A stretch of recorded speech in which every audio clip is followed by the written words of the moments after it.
OzChomp warning. The following gameplay includes content for a mature audience. This may include violence, horror, blood and guts, spooky things, coarse language, even sexy rude stuff, drinky smoky tokey things or items including any or all of these themes. Some viewers may be uncomfortable with this. Please stop the video if you are not happy to hear or view such subject matter. Remember, it's just a game, so let's have fun. Thank you.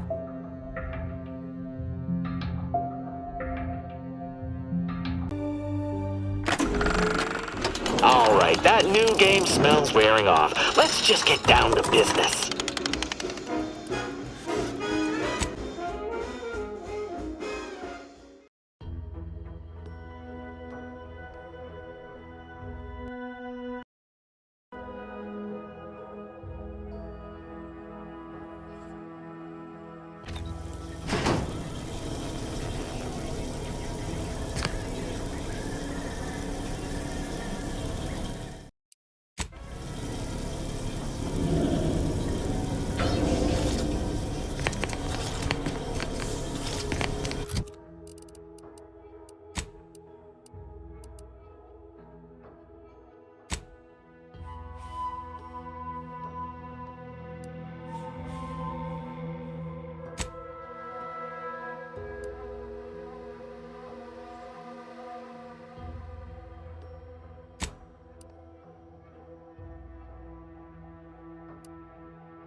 Your command.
Slow down.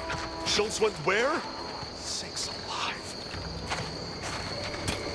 Schultz!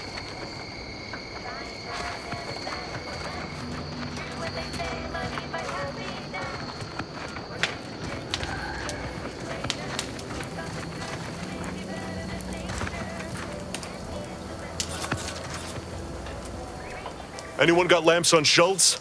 Anyone? Void be damned. Sallying into the wire like that with nary a wish in her pocket? What was she thinking? Did I not make clear our orders to hold the line here regardless of provocation? Should my instructions have been more robust? Perhaps assisted by pictures? I'm afraid there's more bad news, Commander. She also took Scrabbles, sir.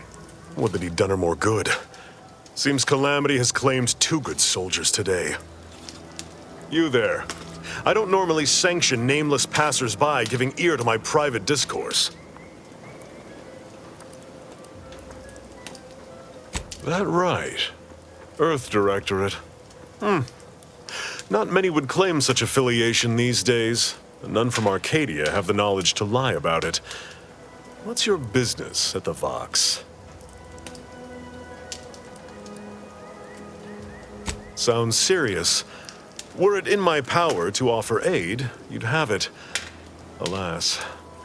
Whatever your purpose, I feel a contractual obligation to warn you against setting a heel past this base. If you go any further, you go alone and at your own peril. No Antes forces are permitted beyond the forward position upon pain of disemployment and possible litigation. Our orders are to sit and mind the store for as long as need be. It is difficult for me to accept such laudations at the moment, given recent losses. But I suppose you make a fair point. By steadfastly holding the line here, we forestall any retribution the Protectorate would seek to inflict upon Fairfield. And we will continue said watch until orders change. And Calamity digs its claws in deeper. Thank you for notifying me of their demise. I'll send a car for replacements, and pray we do not suffer another attack before then.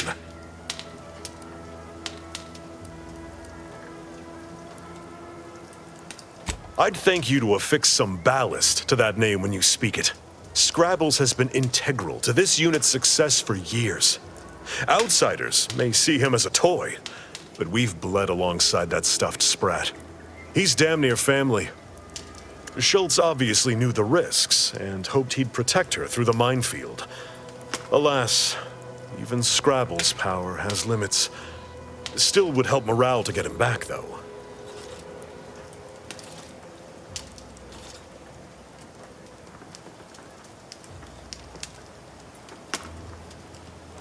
I'll pardon your skepticism given your lack of acquaintance, and say only this. Ask not what Scrabbles achieves for us, but what we can achieve with him. I half believed you meant that offer. Unless you weren't being playful. I confess, the challenge of holding the forward position does not satisfy, as might a straight-on tussle. But I would prefer to avoid staining my reputation by participating in such a needless blunder. Carr was, shall we say, non-ambiguous with her orders. Such an argument isn't as compelling as you believe. The soldier who does not consider defeat all but guarantees it.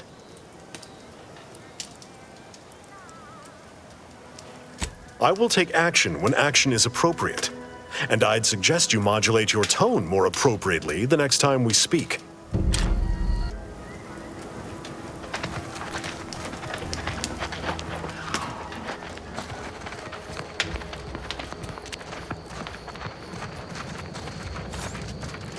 Take a look at those corpses they've got strung up. Wait. Some aren't dead yet. Decomposition rate 12 to 17%. Didn't really need to know that. Let's just respect the dead or very slowly die, shall we? I mean, it is scary.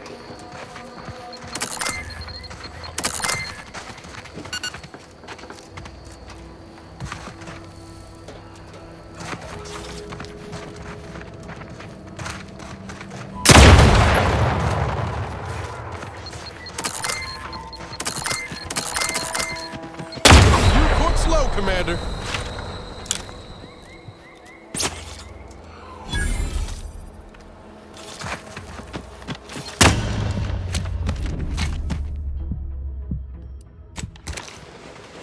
Is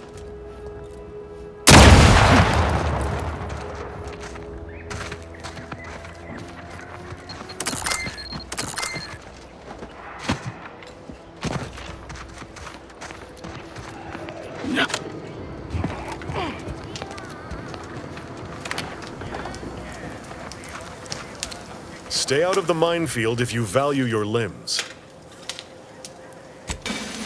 I'll be spaced. Scrabbles! And hardly the worse for wear! You've no grasp of what his return means to this unit. Scrabbles was originally a gift from my daughter. He fought with us during the Consolidation War, and has seen this squad through every hard deployment since leaving Tau Ceti. He's also packed with some of the finest grade stimulants this side of legal. Here, for your trouble. Livener like that comes in handy when you're in a pinch.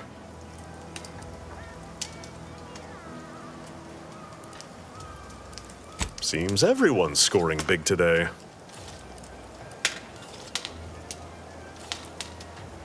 While we appreciate you returning Scrabbles, you'll not provoke me into a course of unwise action if that's your aim. I will take action when action is appropriate, and I'd suggest you modulate your tone more appropriately the next time we speak.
Take a look at those corpses they've got struck up. Wait. Some aren't dead yet.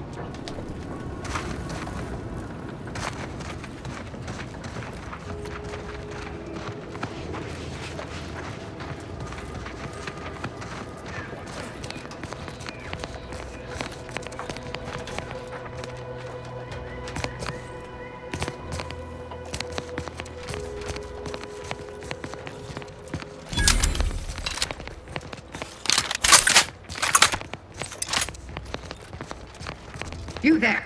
Keep your hands where I can see them.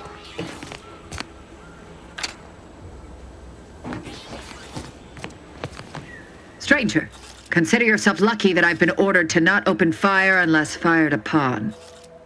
I will not suffer an outsider to trespass and trample further through our lands. Turn back from this bridge now, lest my ever-depleting prudence be spent. If you are not a loyal Protectorate subject, you will not cross this bridge. Be grateful I do not judge with such haste as my superior to the north, Brigadier Montelli. He's been fervent of late, looking for any Protectorate subjects who have displayed disloyalty in his estimation. Any associations with wrongdoers results in swift execution.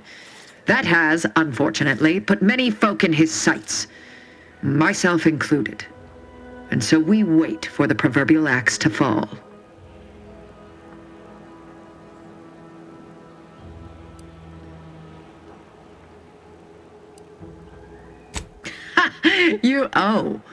You actually believe you can contend with him. You are mistaken. He'll cut you open gleefully, then issue you demerits for bleeding on the floor. And you also have no business at the relay, as far as I can surmise.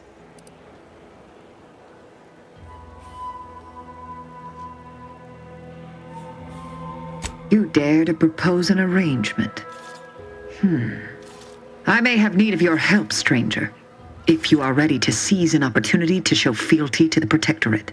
I know of 2 traitors who yet remain on this island. Bring them to me, and I'll dispose of them before the Brigadier questions my loyalty and deems me guilty by association. In return, I shall grant you clearance to cross the bridge. Fair exchange, wouldn't you say? A lot more folks are gonna die if we don't catch up to DeVries. We have to consider our options, even the ugly ones. If these folks are deserving, maybe it's worth it. I commend you for your eager interest. I think 2 traitors in particular. First is Ida Rutledge, a worker at Spire Grove. I once had utmost respect for her. We were, oh, damn it all, we were friends. When the Grove went silent during the invasion, I assumed she'd fought to the death as any subject would. But reportedly, she's not only failed to die, but is also teaching the enemy soldiers how to use the equipment. Conspiring against us. Such treachery is unconscionable. The second traitor I seek is Charlton Weintraut of Westport. He is, unfortunately, my cousin, and most assuredly a disgrace to our line. He too failed to die defending his home during the invasion alongside the other residents of Westport. They'll be seen to in time. But Charlton, well, I must deal with him personally. Oh, how I anticipate wiping that smug expression off his face. Are these orders clear?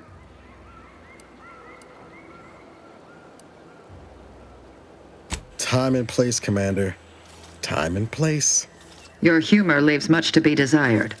But so long as you deliver what I seek, I will resist opening fire in retribution. Now go. Remember, once I have both traitors apprehended, you may cross the bridge. But beware if you step out of line. Other subjects may not be so generous with their deal-making as I. Farewell.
closed.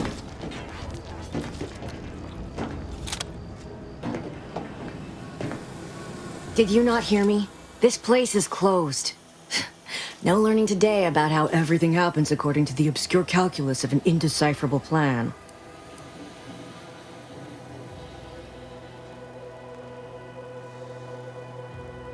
Why are you asking?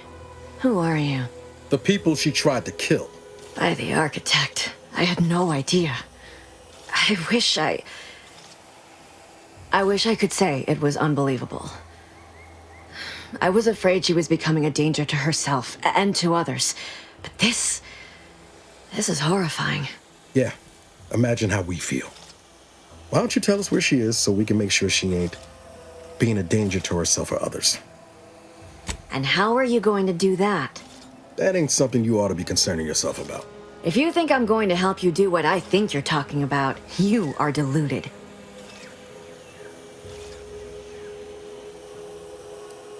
I may be deluded, but you're lucky you ain't dead. Seeing how she seems partial to using her friends as victims. Does she? It occurs to me that you have provided no proof of what you're accusing her of. Why don't you take a long look at me? This is all because she betrayed us. Her team, her friends, even the one whose life she saved in Triangulum. By the architect. You're Niles, aren't you? She mentioned you a few times, but refused to elaborate. All I knew was that she was fond of you, and that you were dead. She was fond of me? Then why? Why would she try to kill me? I can't say, but it may be one of the things she anguished over.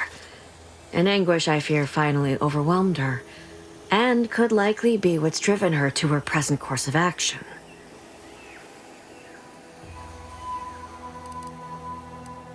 I wish I knew. It's nothing good, I can tell you that. I haven't seen her since before the corporatists invaded the island. I'm afraid she's going to do something terrible, but I just don't know what. Maybe none of this would have happened had I not introduced her to Victor.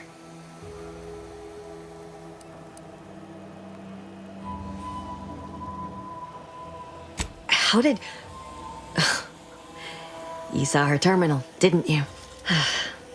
Victor's an Order archivist. We were all friends for a time. But then, shortly before the schism, they started talking to some others inside the Order. That's when things became tense. I started to become uneasy, scared, really. She kept getting angrier with the Order the more she worked with Victor and her other contacts. On top of everything else, it became just too much for me.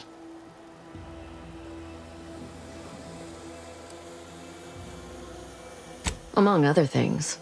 For some reason, she was obsessed with the cliffhanger ending of Chapter 6. It was the one where capitalist fanatics brought complete destruction upon Arcadia. But you know how it works. It was somehow miraculously saved at the beginning of the next chapter. Didn't matter to DeVries, though. She just kept going over it and over it. Would have talked to a Crabble about it if there was no one else to listen. That, and the invasion itself, set her mind to dark things. I begged her not to go down that road again. She was so agitated when I first met her. Must have been 7, going on 8 years ago now. She never slept, didn't talk to anyone if she could avoid it. After we became friends, she began to change. Still bothered her from time to time, but I thought it mostly behind her. I couldn't watch her go back to how she'd been. Or worse.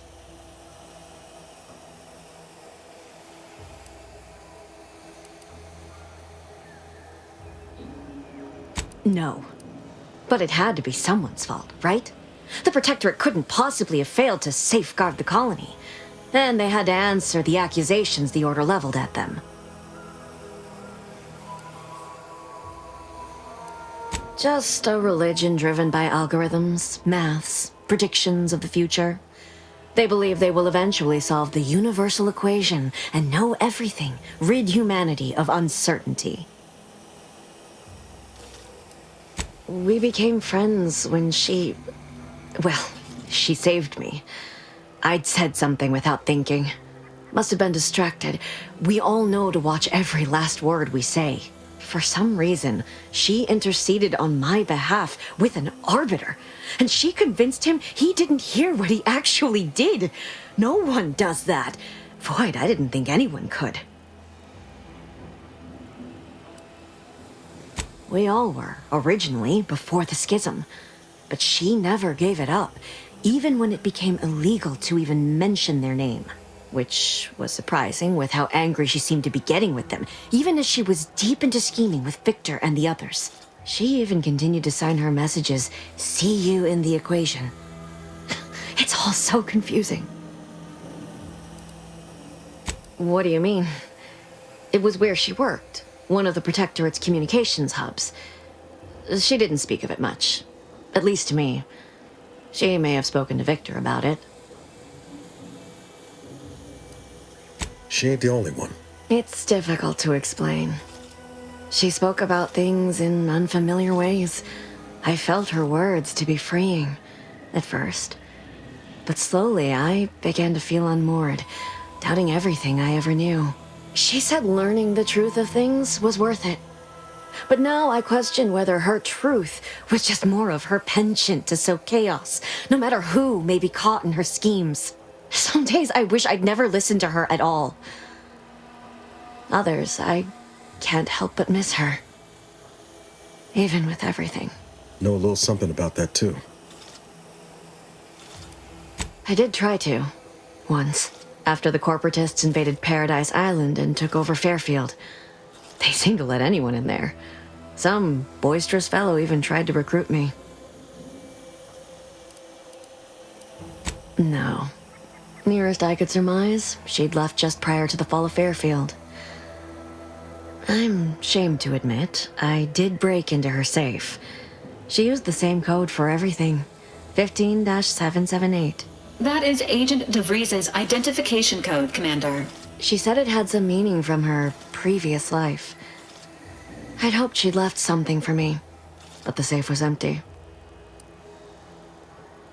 I know I've no right to ask this of you, but when you find her, please remind her of who she used to be. She's unwell, but I know there's still hope for her. That's all I can ask.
Word is Milver Street is ordering a watch on the Protectorate survivors in Westport.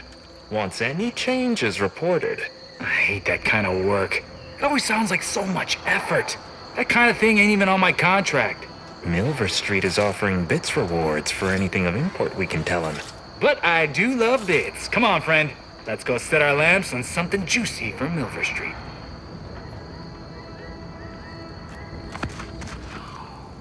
Keep walking. Working hard or hardly working? Ha! That's rhetorical.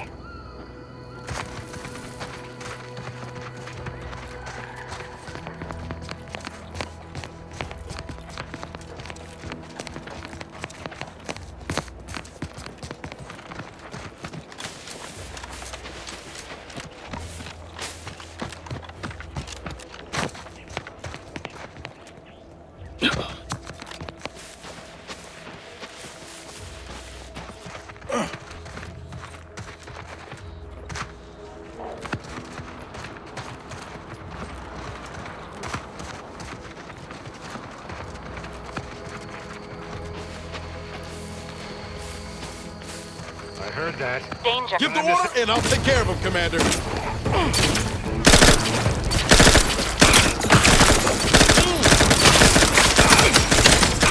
Commander, watch your vitals!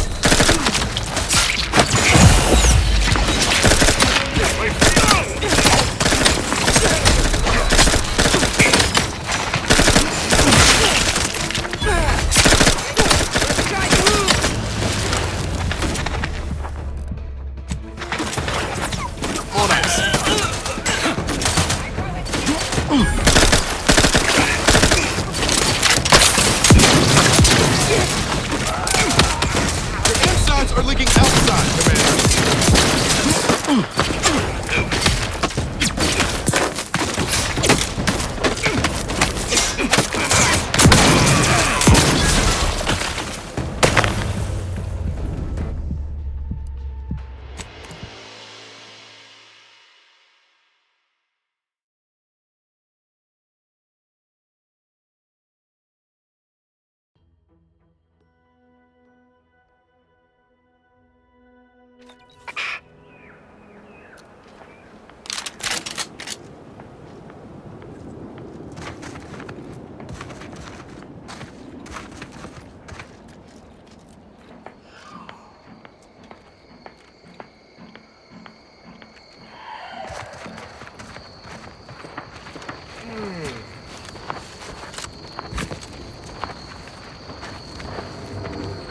Not friendly. Give the order, and I'll take care of him, Commander.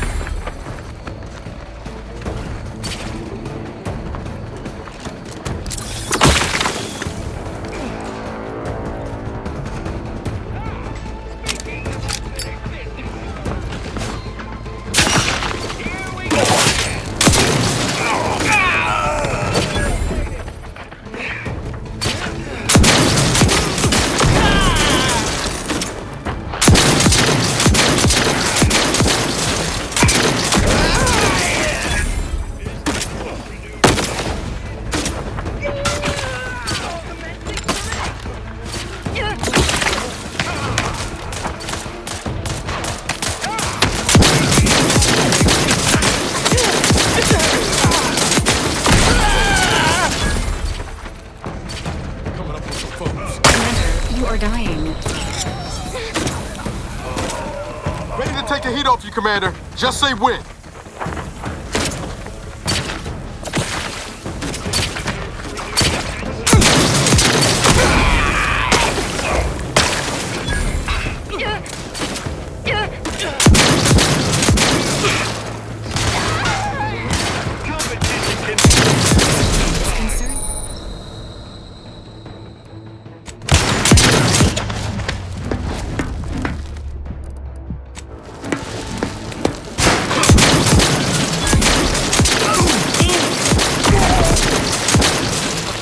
Deserves renewed attention.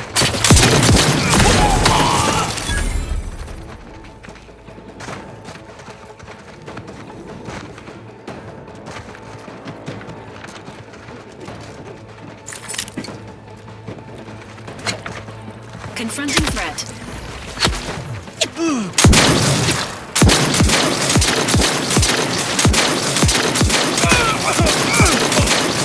to waste on your command.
Unsanitary conditions detected.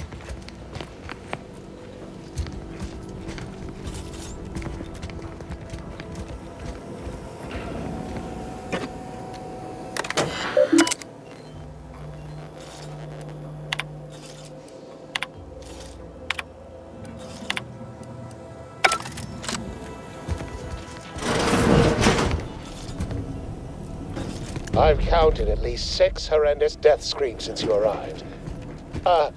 You must be affected as well.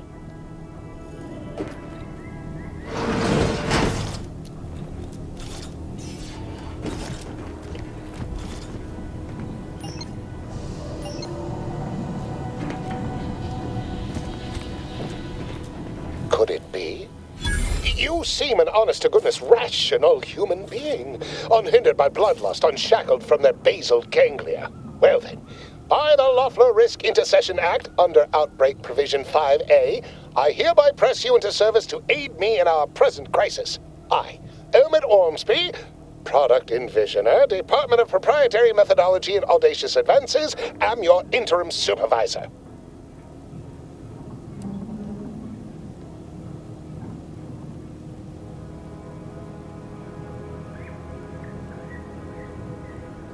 Yes, tragedy has befallen a number of my subordinates.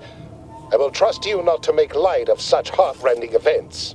But back to the exciting news about this incredible new opportunity. You working for me, as an aide-de-camp of sorts, on a brief yet no doubt exhilarating assignment.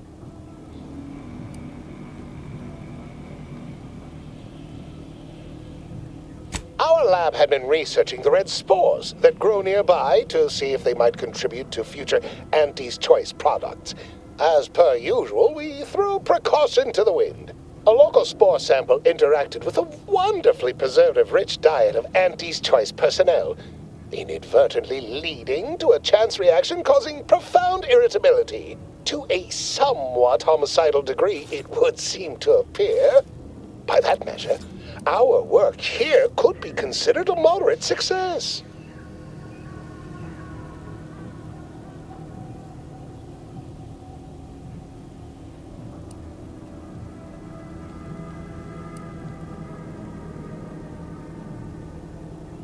Well, of course. Succeeding in a haphazard fashion is one of the first courses taught to Auntie's Choice students in any field.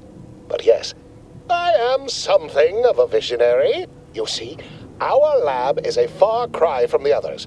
You're part of something bigger here. The individual not only thrives, but shines even more brightly with the help of their brethren. It all requires a certain devotion. In the end, it's really quite in the best interests of everyone's careers.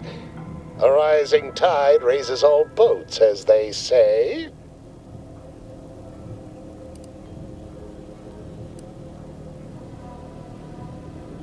Speaking of the team, such as they are in their present deranged state, how did you make it past them? You know, without being killed.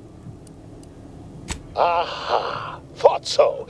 Sometimes with screaming, it can be difficult to discern intent, like, "Ah, I'm being killed," can be so close to, "Ah, I'm running amok." Shame. The staff and I all had such good chemistry together. Suppose it couldn't be helped, though. What matters most is getting out of here alive, saving our researchers a close second, and curing my remaining colleagues a firm third. Well, it should all be rather straightforward, yes? I suspect we'd use a top-down indirect coronium synthesis method, don't you think? Oh dear. It's occurred to me this might benefit to some extent from medical training. Are you perhaps someone well-versed with pharmacological matters?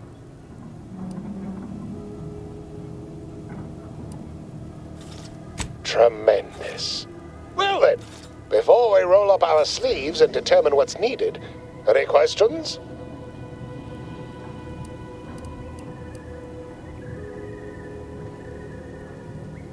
We'll need two things: fresh samples of the red spores and the findings from the expedition that originally uncovered them. After that, an antidote should be possible in relatively short order, with your skilled assistance, of course. I need all the particulars and analysis from the expedition put onto a data cartridge and brought back, along with fresh spores. Both will be key in the formulation of an antidote. The research team's findings are on a terminal in another building on these same grounds, a satellite lab to this one, if you will. Spore samples may be taken from a red plant indigenous to an area of tall rock formations northwest of here, ingeniously referred to as the Red Spire.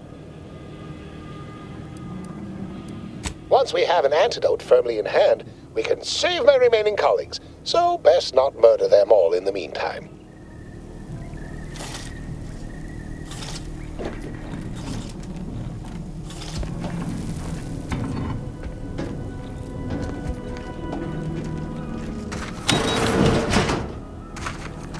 Typical Auntie's choice. Moving fast and breaking things.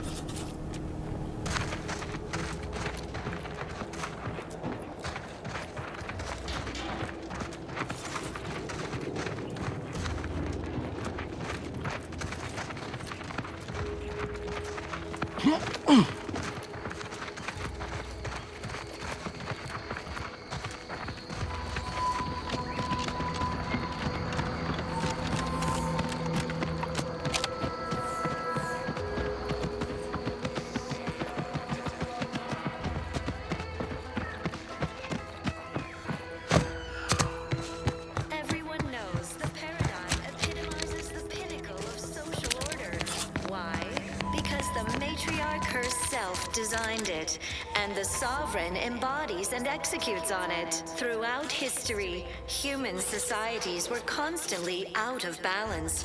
Individualism ran rampant. Depletion of resources and lack of community led to terrible suffering. Poor dears didn't have the firm, benevolent hand of the Sovereign to guide them. Here on Eden, we all enjoy the full luxury the paradigm affords us. A perfect life of contentment and plenty. We have community, purpose, time for recreation. We sleep well at night. Work isn't strenuous or stressful. Food is nutritious and plentiful. We have everything we need. Prudence dictates we take a moment to rightly appreciate it all and thank the Sovereign. You are the raw material for perfection. From the lowliest subject to the most exalted vigilant, we must all fulfill our duty to the Protectorate. We're all in this together.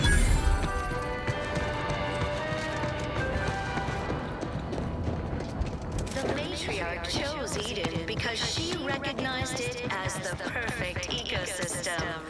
The native flora and fauna, the pleasant atmosphere, Well, rich natural at resources. least it's not shooting the water anymore. Fascinatingly complex ecological network. Visitors, huh? Just meandering about, free of any appointed minder? Not so sure I ought to be speaking with you. If you need someone to talk to hereabouts, I suggest you seek out Vigilant Hogarth. That tall, stately building back yonder is his domicile. Do hate to come off impolite. If you're so inclined, we can pick this up later, after you two confabulate. Apologies, but I don't believe I should be discussing such matters with you without permission. Once you report to the Vigilant, I'd be happy to speak freely. Word to the wise, despite what you might hear, we still consider ourselves part of the Protectorate. Anyone spots an outsider engaging in misdeeds might just open fire. Keep doing your job with pride. Keep informing on your neighbors. Same as ever. But prudence dictates we give it a little extra added zeal for now, just to offset any minor disruption. Everything, literally everything I own is underwater. What do you mean? Everything we have belongs to the Sovereign. We own nothing. But surely the Protectorate will provide anything you need. Of course they will. Doubt is a tool of the enemy. Record states as follows. All inhabitants are declared treasonous due to insufficient zeal in defense against seizure, sabotage, and/or manipulative indoctrinatory falsity.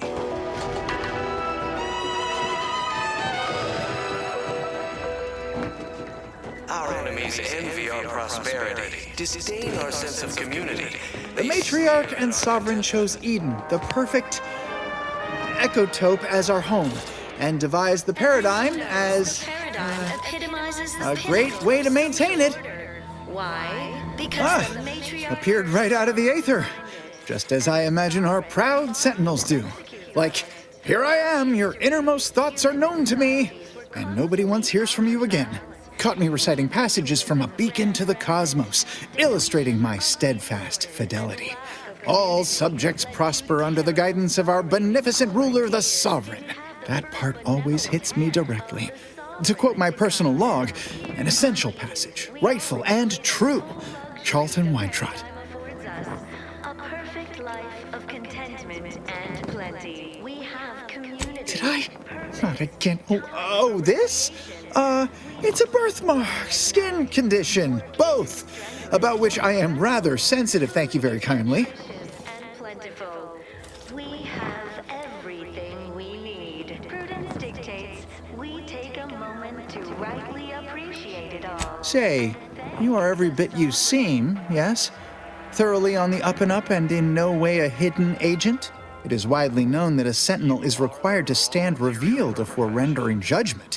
Why, a plot point about that featured prominently in the latest episode of I, Red Cloak. Of course you believe everything on the Aether Wave. I guess it would be stranger if you didn't swallow the propaganda, even if it does take some heavy dramatic license. The Matriarch chose Eden because she recognized... Well, you appear to be far more fluent with Sentinel procedure than I. Veiled implication understood. If you'll excuse me, I best return to my work tasks. Why, that's wonderful. I'm actually quite relieved a fellow customer like yourself somehow saw through my carefully maintained act. Others in Westport fail to perceive my true nature. I am hardly one of the herd around here. A reference you'll no doubt recognize from those keen Auntie's Choice commercials. Naturally, sometimes challenges do arise. We all know how invasive species can... Ha! The same ones I immoderately reference. You likely guessed their influence right off, what with my assertive attitude and all. I laugh at danger. I hand make my own luck. That character is a revelation. You and I are just like him. Get up and go-getters. Say, did Auntie's Choice send you here? Don't fret, I am exceedingly skilled at keeping secrets. Keep doing your job with pride. Keep informing on your neighbors. How I've waited to hear those words. Anything I might help with at present? Extra added zeal for now, just to offset any minor disruption.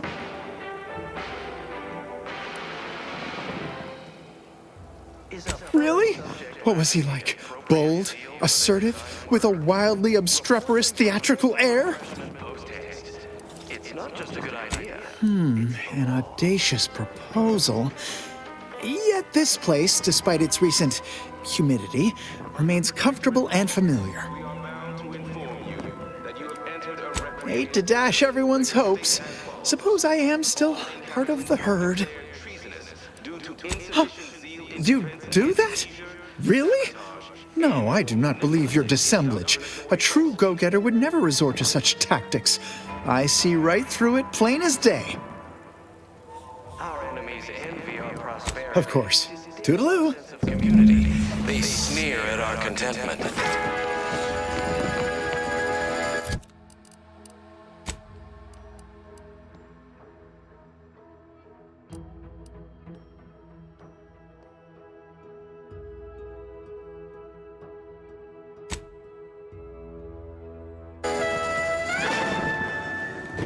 Everyone knows the paradigm epitomizes the pinnacle of social order. Why? Because the matriarch herself designed it, and the sovereign embodies and executes on it. Throughout history, human societies were constantly out of balance. Individualism ran rampant. Depletion of resources. Trust the plan, observe slow progress, sustain the system. Fine quote. My favorite is, we must rout all disruptive factors and invasive elements. Luxury the paradigm affords us. A perfect life of contentment and plenty. We have community, purpose, time for recreation. We sleep well at night. Work isn't strenuous or stressful. Food is nutritious and plentiful. We have everything we need. Prudence dictates we take a to rightly appreciate it all and thank the sovereign.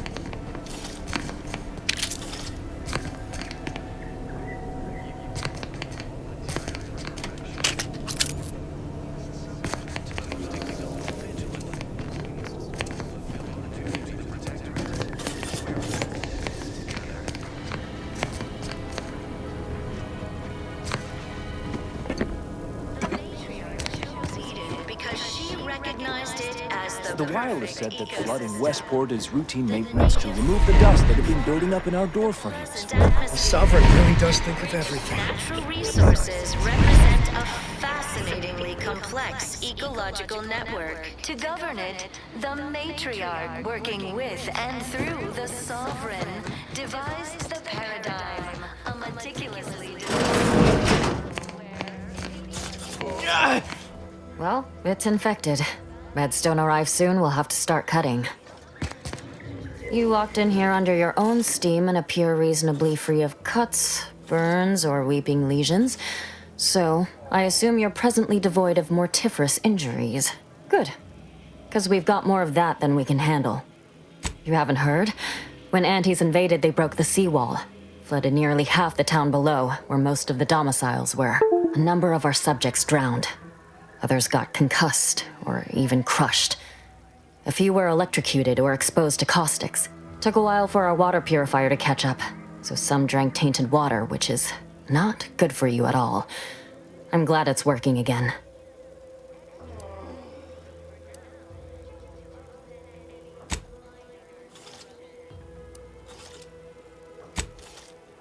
All right, well, don't let me keep you.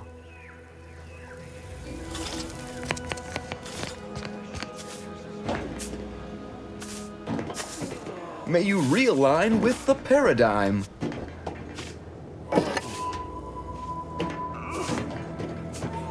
Word on the wireless is that Auntie's choice is years behind us sociologically. So they've started the war to grab any part of the paradigm that they can.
course, it's part of the Sovereign's plan.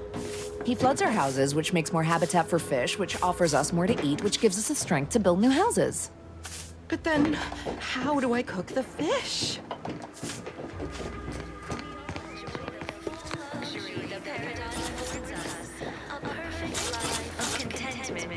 Plenty. We have community, purpose, time for recreation. We sleep well at night. Work isn't strenuous or stressful. Food is nutritious. Hey there, go-getter. We...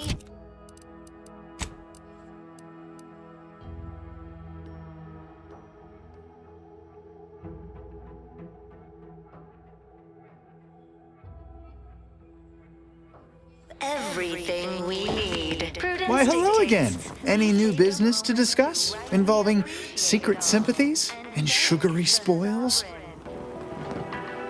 As a recent convertee to Auntie's Choice, I'd be honored to share my maverick individualist perspective. Well, I can tell you someone who thinks he's important. Pinckney. Ever since he became interim chief mechanist, he's been crying day and night about that generator. If anything happens to that thing, I worry for his mind. The matriarch chose Eden because she recognized it as the perfect ecosystem. Of course. Toodaloo.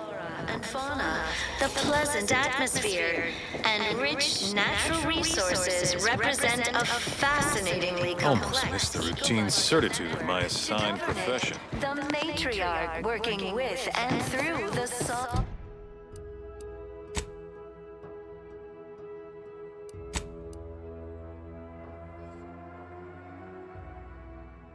Devised the paradigm, a meticulously designed marvel where, if each of How us empty are the lives of Auntie's subjects that they need to rely on consumers to find meaning? naturally, sometimes challenges do arise. We all know how invasive species can unbalance even the most robust ecosystem, like those nettlesome raptidons.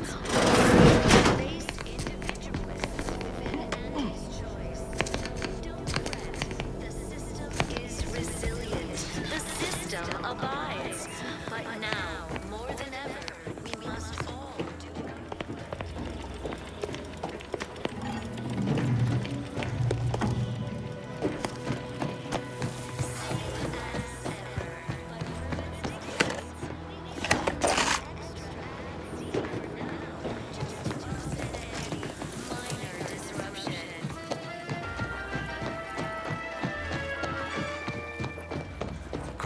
Astray? Book a stay today. Are you mentally refreshed?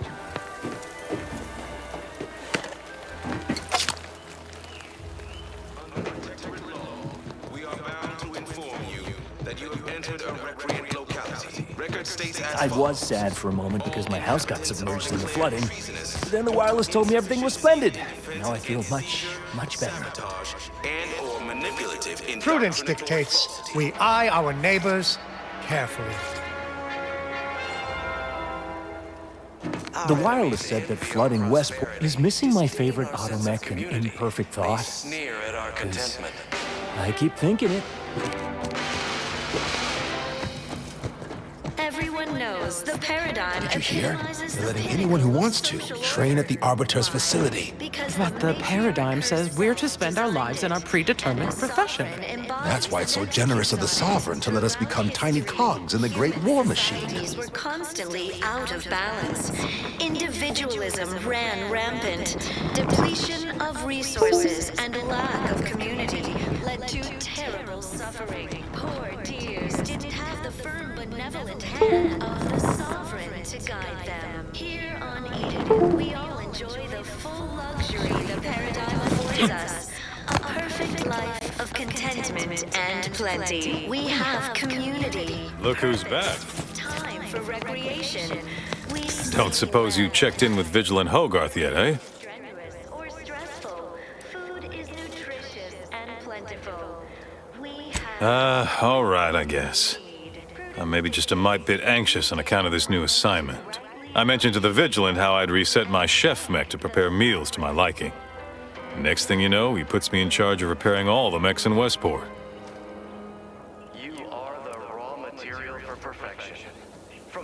I mean, sure. All the underlying logic's the same if you mull it over. I've been trained to run them big algae processing units, which are a fair amount more complex. It's just... subjects are expected to mind their assigned area and particular forte. So I was a mite taken aback. But I'm happy to help the system abide any way I am able. The pleasant atmosphere and rich natural resources represent I think he's bearing up admirably given recent events. Which, of course, are completely fine, and we are all in no way concerned about. The system being resilient and all. Hogarth's reliable as the Arcadian sun. I mean, I know it'll burn out in about 12 billion years and all, but considering our meager lifespan, that's plenty dependable enough for me. Not to indulge in idle talk, but things have been different around here of late. Not at all overwhelmed or terrified of dying, though, of course. The system abides. individualists within Auntie's choice. Though don't fret, the system is resilient. The system abides. But now, more than ever, we must all do our part to maintain it. Keep doing your job with Much to do, truly. Toughest challenge now is upkeep of key apparatus. If that generator goes, for instance, doubt I have means to fix it. We lose power to charge our mechs, this place is done for. Final nail in the coffin, or similarly minded metaphor of your choosing. Not that the paradigm would allow that, of course. Daydreaming on the job? Mental refreshment centers are there to help you. Don't risk falling. Curativist Row is a fine sword, pillar of our community. Might impatient, sure, but with how busy she is, we'd all do well to respect her time. Watch out for that wine trot fellow. Talk your ear off if you let him. Kinda lonesome, but doesn't let anybody near his place for some reason. Even before the flooding. Everybody else? Decent enough, I guess. Well, mechs do all the heavy work for us in the Protectorate. Just like each of us, each type of mech has their assigned specialty. Takes a little doing, but you can readjust them. The combat mech can be reconfigured to oversee comestible distribution, for instance. Or mine or harvest crops. All you need is the know-how to retool their subroutines. And the right parts. Plenty of parts. Granted, reprogrammed mechs are never as efficient as those specially made for a role, but they get by, eventually, after a fashion. What? Oh, yes. Goodbye. resources and a lack of community led to terrible suffering. Poor dears didn't have the firm, benevolent hand of the Sovereign to guide them. Here on Eden, we all enjoy the full luxury the paradigm affords us. A perfect life of contentment and plenty. We have community, purpose, time for recreation. We sleep well at night. Work isn't strenuous or stressful. Food is nutritious and plentiful. We have everything we need.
Careful of friendly fire if you head down past the farm.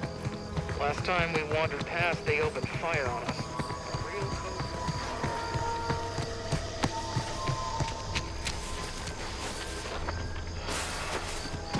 Careful, friend. Reckon there might be a few loose raptidons wandering around. Note that Auntie's Choice ain't liable for raptidon-based injuries when there's a war on. Whoa, Val! Watch where you're pointing that shooter of yours. You've been pitching a little unevenly. Since the fastball incident of '97, automechs are not permitted to participate in tossball games, leagues, stretch runs or between Fairfield tournaments. and the Eastern Your aim's been off. Wouldn't want me or the good commander here catching any strays. When attempting to capture a stray animal, approach slowly and quietly. If the animal senses danger, it may grow aggressive. You know what? Forget I said anything. You're doing great.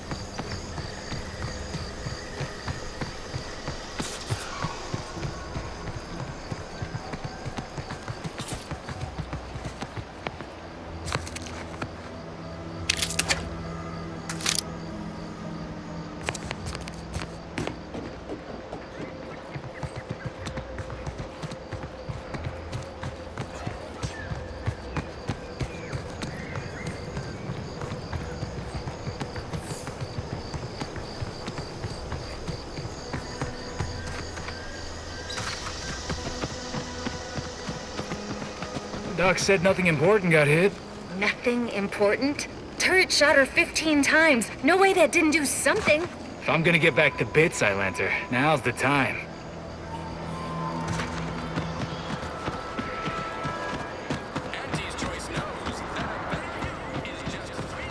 What's the fastest way to climb the corporate ladder? Do your immediate supervisor's job better? Make them look bad? You could also cross them off, all else fails.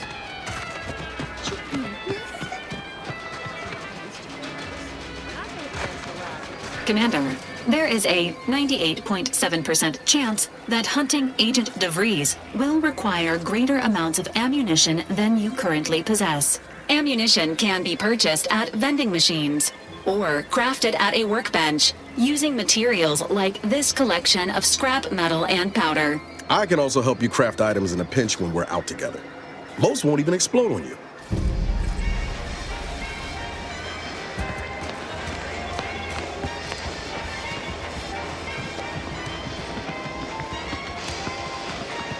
Never catch a break. Finally find a way to get ahead. This happens.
Sequencing strategies.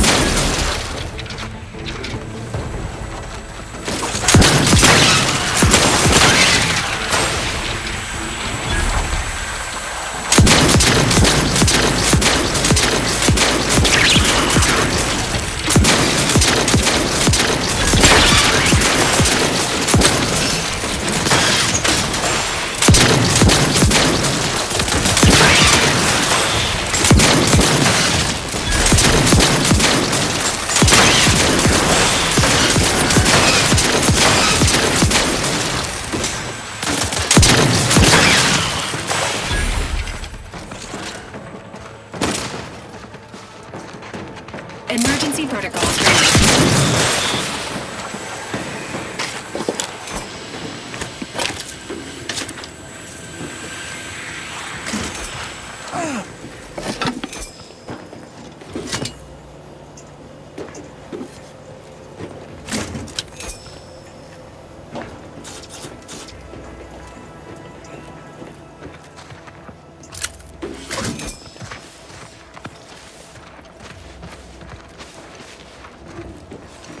Engaging combat protocols.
Highly unfriendly.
Seems nowhere on Paradise Island's going untouched by this war.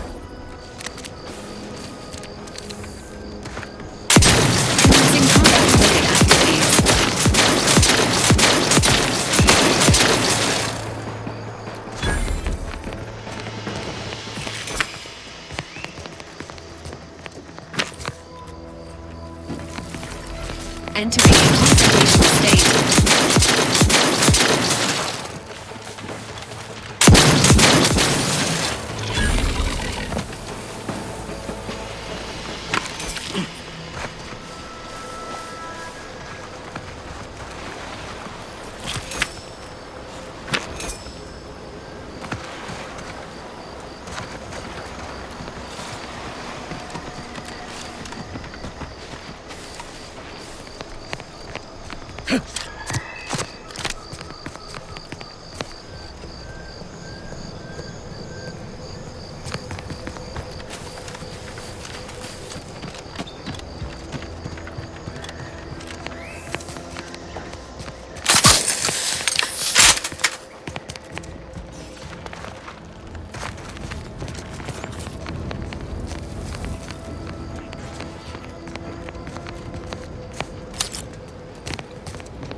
Ain't as tough as you thought.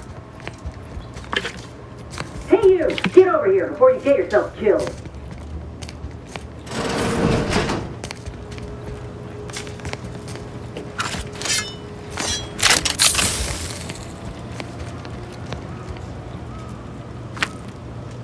No, you ain't got what I need. And you can't come stumbling around here looking like prey. These raps ain't had a bite to eat since their pods dropped from the look of it. And a desperate rapt is a dangerous rapt. If the occasion calls for it. But I fancy myself something of a biologist. Or, at least I used to. Me and raptidons, we're well acquainted. I know their patterns, behaviors, attacks. Know what gives them an edge around folk who ain't in possession of that knowledge. Which is why I gotta ask, what are you doing here? Oh, that's a high-profile target. Huh. If she entrusted that to you, then I reckon we're on the same side. Or something like it. I'm Inez Silung, Auntie's choice. Former combat medic in the Enhanced Soldier Division. Now, menial troubleshooter. Minister Milverstreet of Fairfield sent me here to retrieve some information. Not my most exciting assignment, but suppose we can't expect much with the stalemate on this island. I'll admit I was eager for some good hunting around here. My graft, needs some bolstering. But if the raps here are as weak as this one, it won't help me none.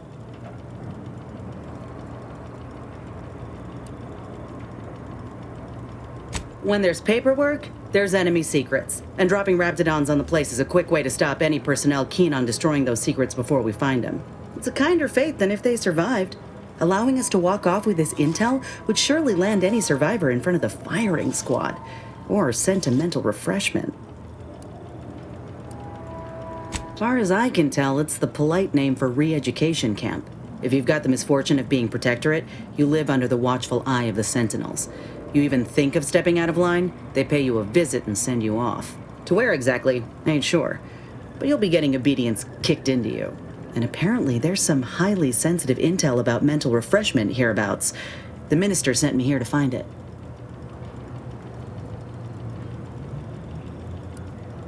If you had, you'd know. Unless you're accustomed to seeing folk roaming around with exposed muscle fibers or stunted extra limbs on their backs. Sorry. Guess I'm just used to folks staring real hard and then steering clear. I'm considered a liability. My graph's all wrong. Most everyone else who got one passed or became permanently incapacitated. So they shuttered the program. It was a total failure. Everyone in Fairfield reckons my time will come soon too. But I'm still mostly upright. For now. I just know I can do more for Auntie and for the war. It's just this damn contract.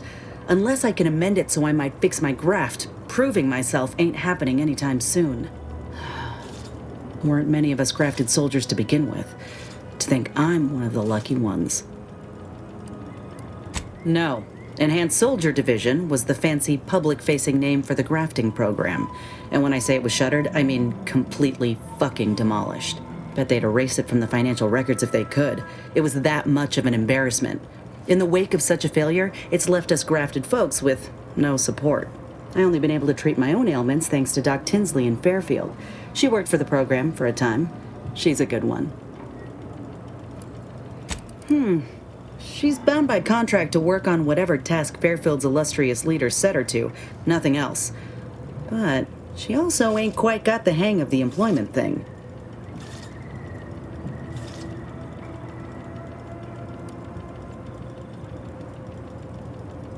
You looked at the fine print of an employment contract lately? It says any action taken by a worker that could result in impeded work must be approved by the contract holder. Not only would trying to fix my graft impede my work, but it's also financially unviable, unproven, a risky investment. So I'm stuck with a limb that's slowly poisoning me.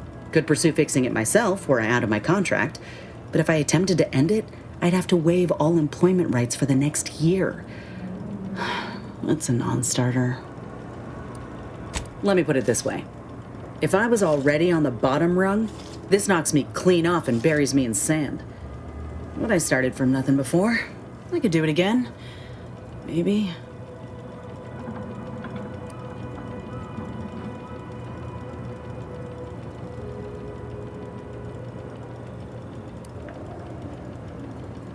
Ain't easy moving between companies, and I wasn't always with Auntie's choice. But that's a story for another time.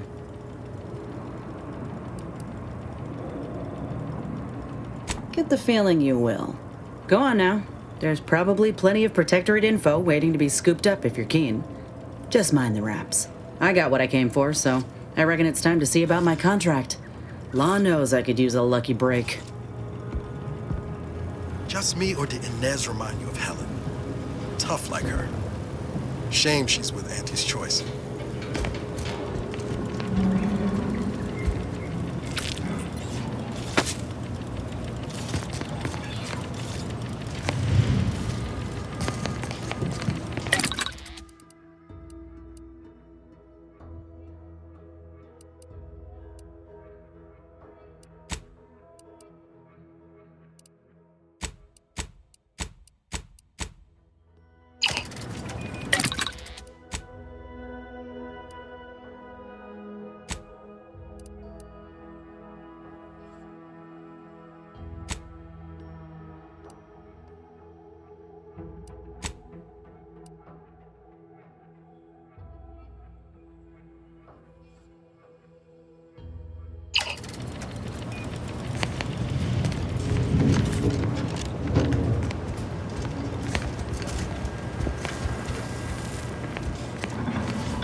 Commencing combat-related activity.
Sequencing attack strategy.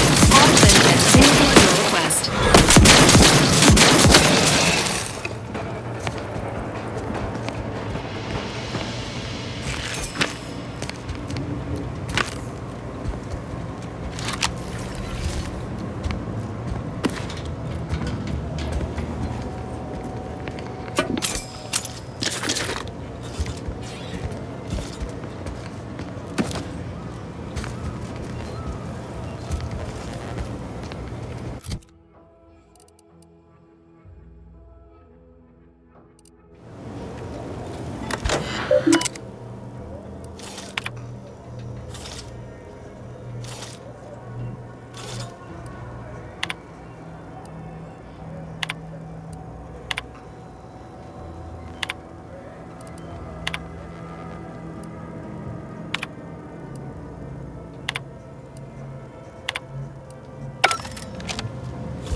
Engaging. Bodily trauma soon.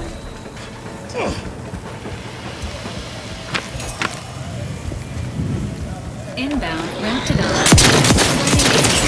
Benefits.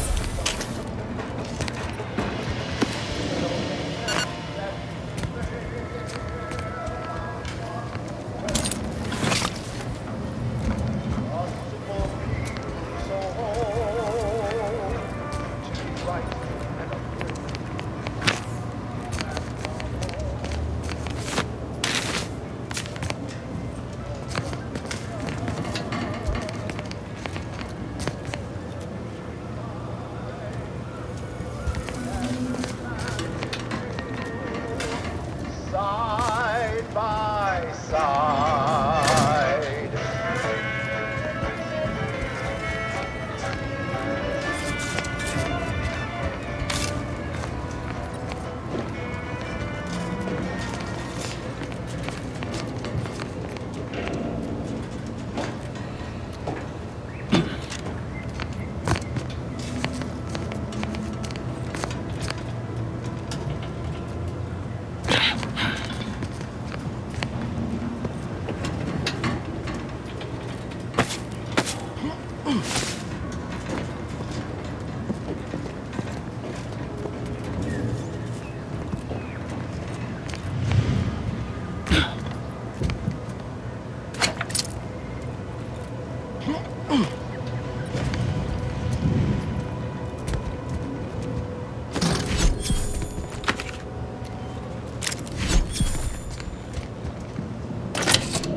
I'll take fighting raps over living in a surveillance state any day of the week.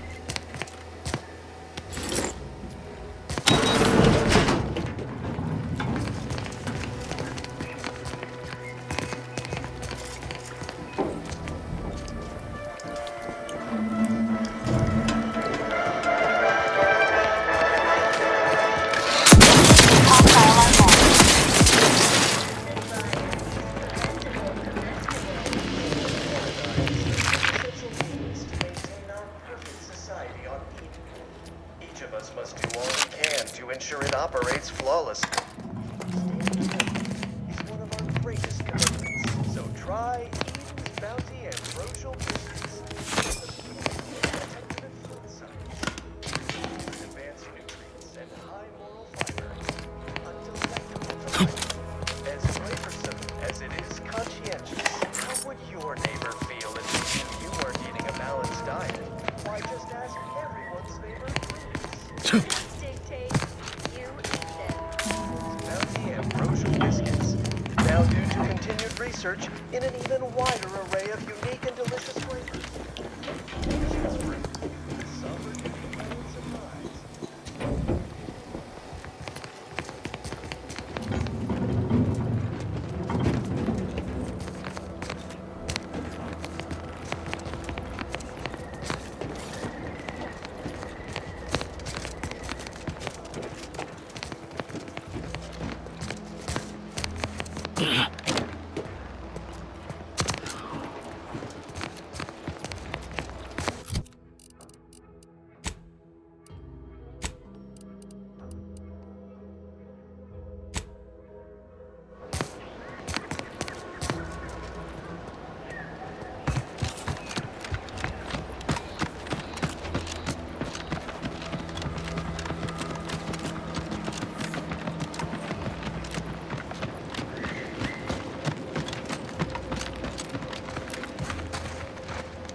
Enthusiastically neutralizing unfriendlies.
Rumors flying around about the rifts. The lab coats can't figure them out. Some people worship them. They're becoming unstable. What if they swallow us up? Rifts are no cause for concern. They're simply part of the paradigm. You say that about everything. You can be honest with me. Tell me how you really feel. The rifts, I can't. Say no more. I get it. I'm scared too.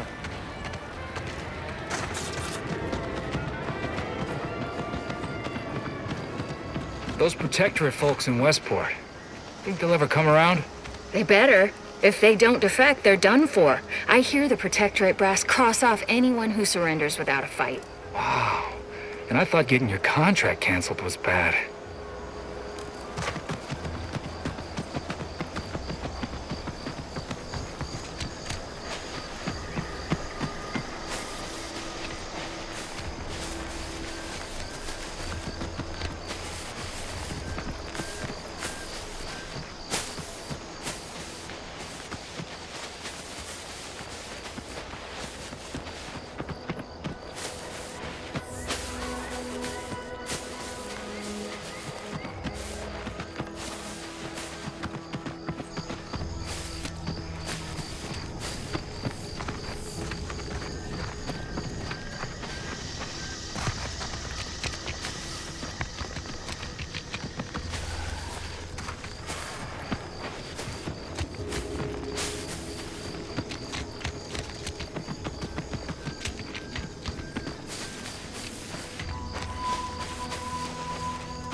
Ain't just the Dragoon to worry about. Those turrets will also put the hurt on us if we get too close.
Commencing investigation.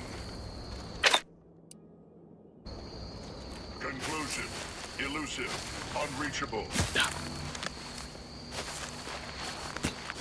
Awaiting further option. Hey, check out that wall panel. Think it's running the turrets outside?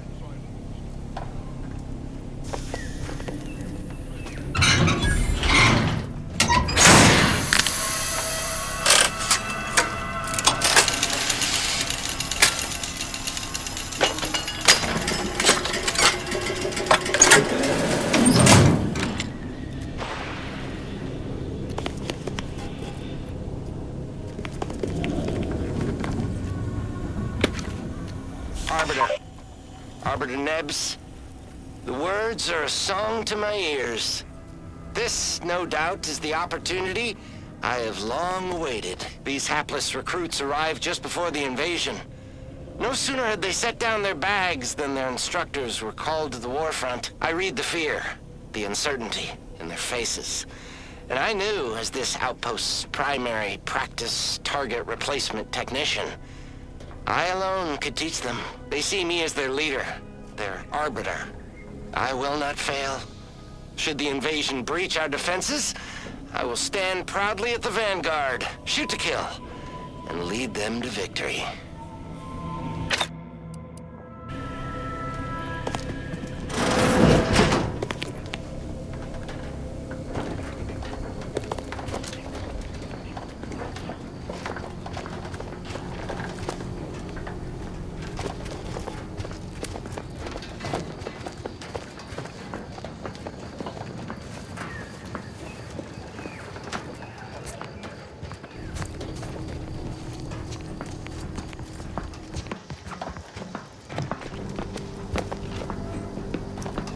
Potential combatant in the vicinity.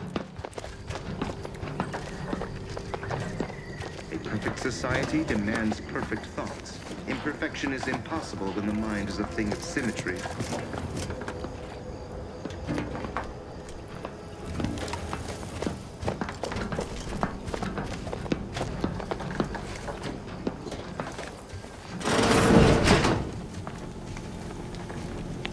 Void is Guns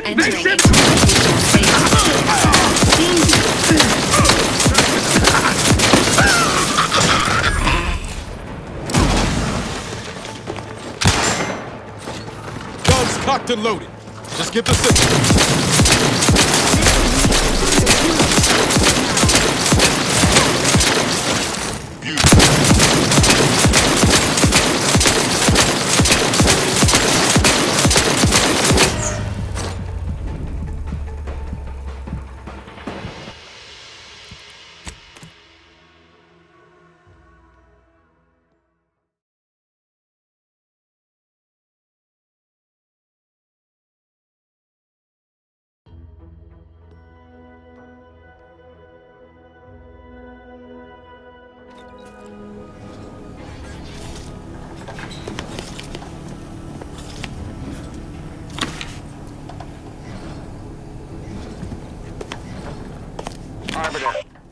Arbiter Nebs.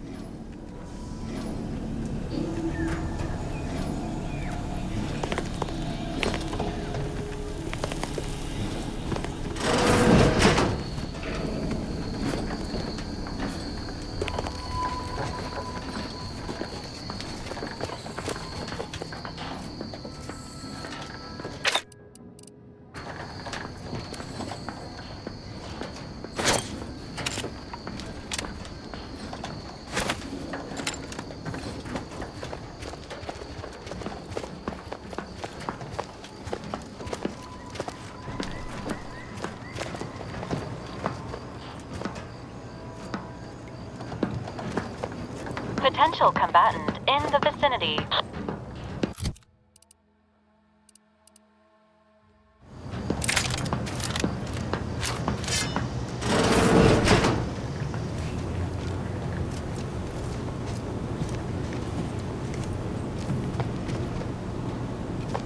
All it took was some light instruction and a restorative cocktail to abrade my imperfections.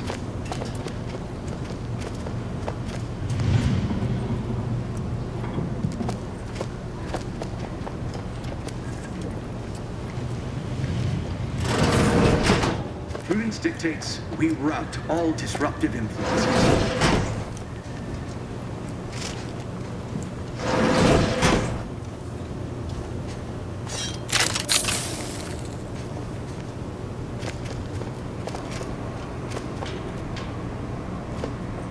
Duty of every Protectorate subject to ensure they're operating at peak efficiency at all times.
Prudence dictates we rout all disruptive influences.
Engaging hostile life form.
enthusiasm can be neutralized by friendlies.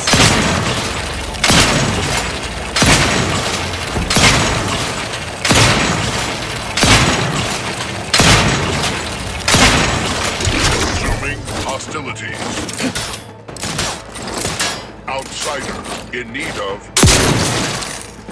Standing by with life support.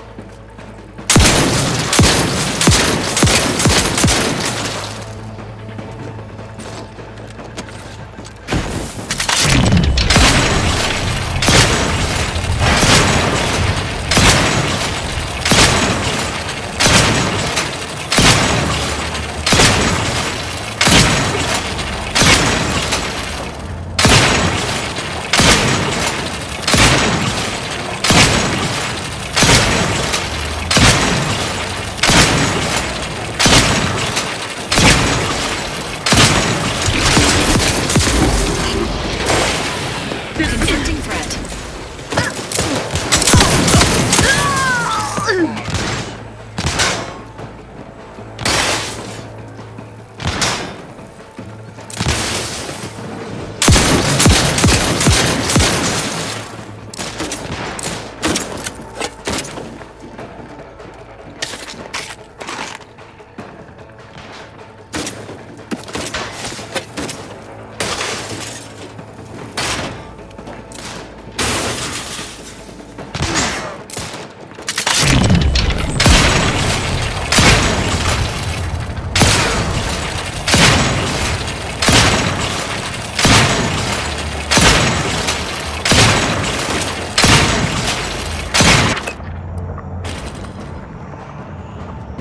Emergency protocol syringes primed.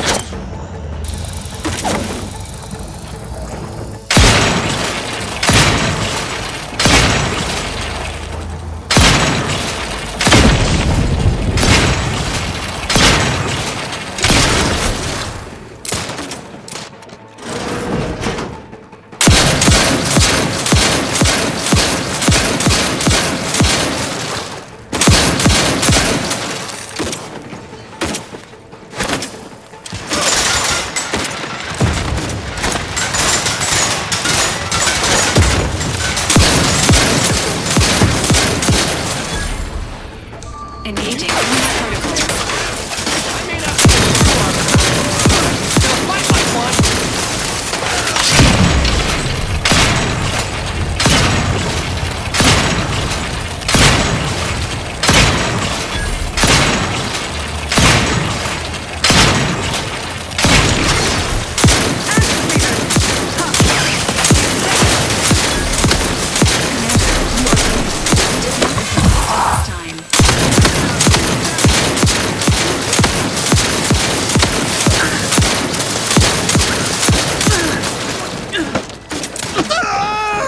Emergency protocols ready. For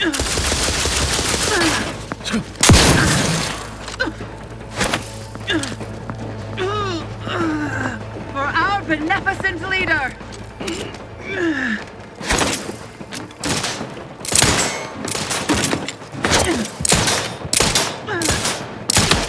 Taking cover!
There must be at least a few usable parts in here.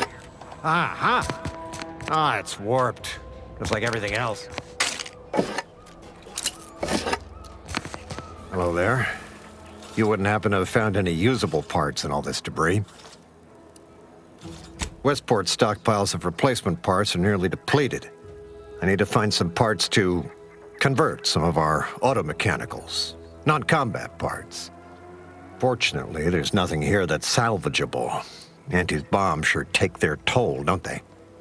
Let's just say to fill Westport's needs. If you follow the road heading north, you can't miss it. Used to be a sight to behold, but the war hasn't been kind to it. To any of us.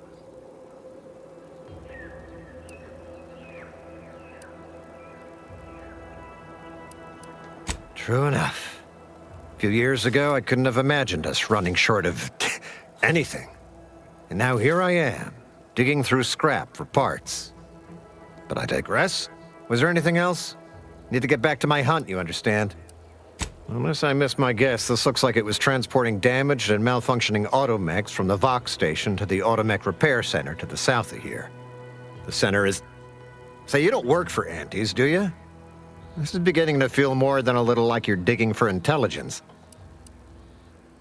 Fair enough. As I was saying, the Automech Repair Center is south of here.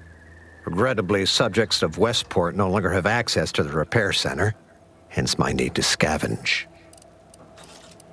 Yes and no.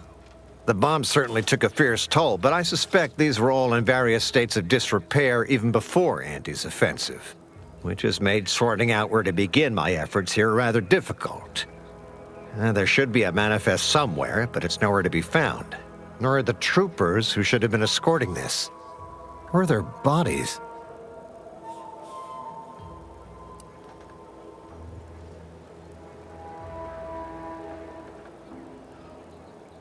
These were stalwart defenders of the Protectorate we're talking about here. Not the spineless stumblewits that comprise the forces of Anti's choice. No. Some other unfortunate fate has befallen them. Could have been any manner of terror brought upon us by Antis. Likewise. And please inform me if you happen upon any usable parts.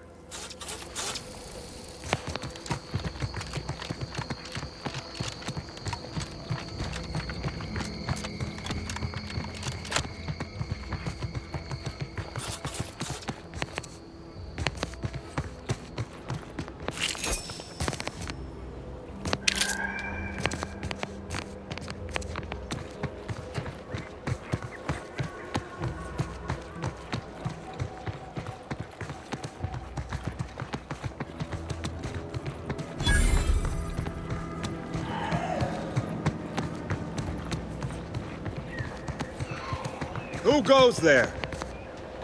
By orders of Marshal Donaldson, no one comes or goes to the Automech Repair Center without approval. What's your business here? Now you've done it. Slowing down a ranking Protectorate official is worth 10, 20 demerits if you're lucky. All right, let's not lose our heads over a simple misunderstanding. You're free to pass. Marshal Donaldson likes to greet new arrivals personally. We'll let him know you're inbound, so no one shoots on sight. Oh, and fair warning, watch out for xeranium gas. We sprung a leak. How observant of you. One more thing. Don't cause any trouble around these parts. Donaldson runs a tight ship and has zero tolerance for lawbreakers.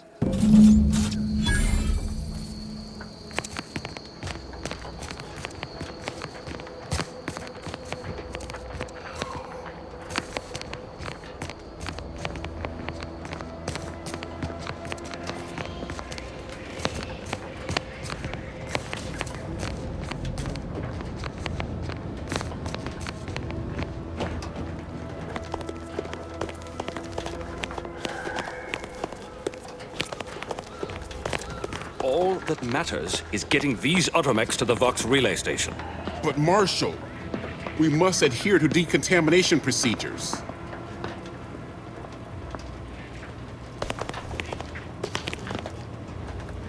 What in the name of the architect?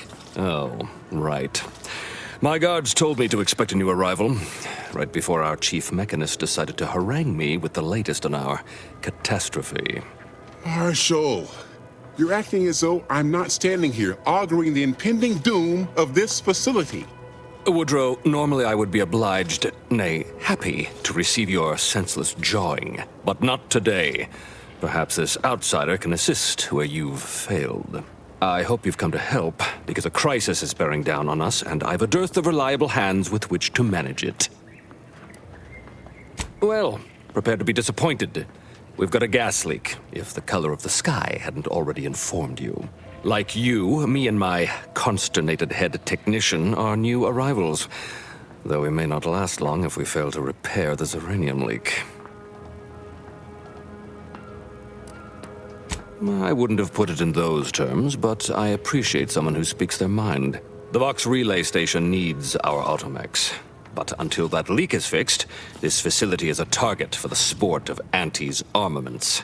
Delphinia Bryant is working on a prototype Zeranium shield. Whoever uses it will be less disposable and more useful to the Protectorate. That's the spirit. You've got gumption, nerve, and daring do.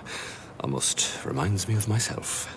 Marshal, those automechs have been corrupted with uranium. I can't even cogitate on what they're capable of if we lack the time or resources to approach this rationally. Should they go berserk, we may well be turning the very subject you intend to resupply into their victims. We'd be branded as traitors. Then perhaps you had better explain to Brigadier Montelli why his defenses are grounded. And you can do so personally, in the comfort of his office. Montelli? I rescind my objection. May the delicate workings of the paradigm point us toward a better way.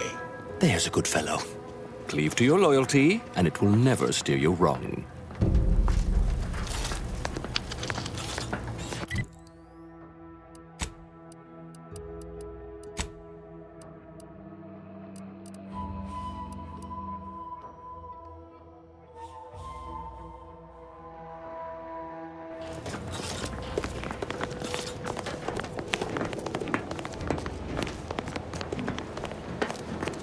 Might be wise to give that large gas cloud a wide berth. Don't think there's anything to gain by getting near it.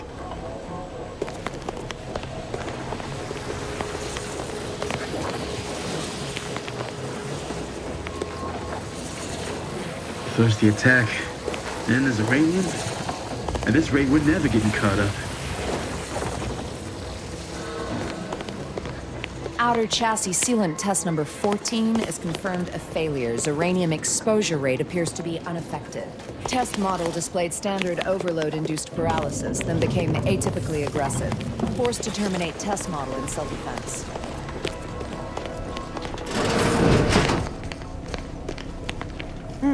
Yes. Let's have a look at you. No signs of uranium exposure, or anything else novel or interesting, apparently. Another humdrum workaday ailment, no doubt. Nothing requiring my vast expertise, surely. Oh, gladly. I've rather dedicated my life to researching its unique form of matter. What would you like to know? Zeranium is a crystal. Even in its raw form, it generates energy. But once refined and stored in a quasi-gaseous state, its output increases exponentially. Zeranium is found in a liquid state as well, but it's far too hazardous and inefficient for our needs. Refined zeranium is used to power nearly all major Protectorate technology. It's an amazingly efficient power source. However, it's also highly unstable and must be mined exceedingly carefully. Even minor bumps or jolts can cause zeranium crystals to explode. Zeranium in its default crystalline state poses two risks. First, it's extremely volatile, exploding with an immense burst of energy if upset in any way. Second, zeranium crystals produce a small amount of gas, which we think helps stabilize its crystalline lattice, but that's just a theory. In this gaseous state, zeranium is quite hazardous, breaking down organic matter through a mechanism we still don't quite understand. The concentration of the gas is a critical factor. A person could remain in a light haze for several minutes, whereas a dense cloud can kill near instantly. Anyhow, I could talk about this all day if I let myself. Hope I haven't bored you unduly. Total avoidance is best, but try to get out of the zeranium as quickly as you can if exposure becomes necessary. Come to think of it, there may be some exciting new breakthroughs in the near future. Our visiting scientist next door is working on a device that shields the user from zeranium's effects, though she was having a spot of trouble last I heard. Well, look who it is. Don't have much to spare, but you're free to have a look.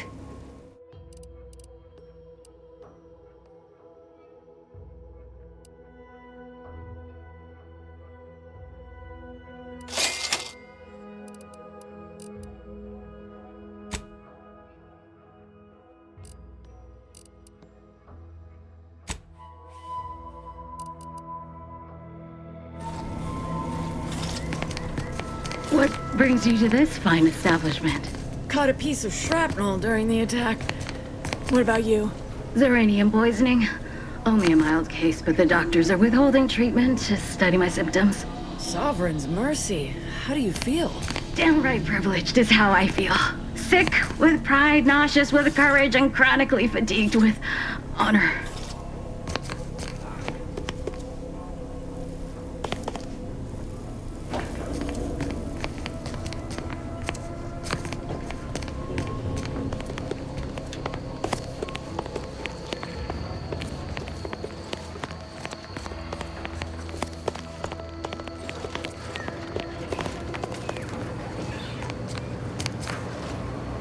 Give me a sec.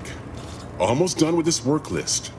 Another sealant failure, amplifier requisition, and 2 more cases of Xeranium exposure. We're a mite bit busy these days. The Marshal is under a lot of pressure to deliver automechs to the Vox relay station, but I'm responsible for their quality control. If even a single automech steps out of line, it will be the end of me.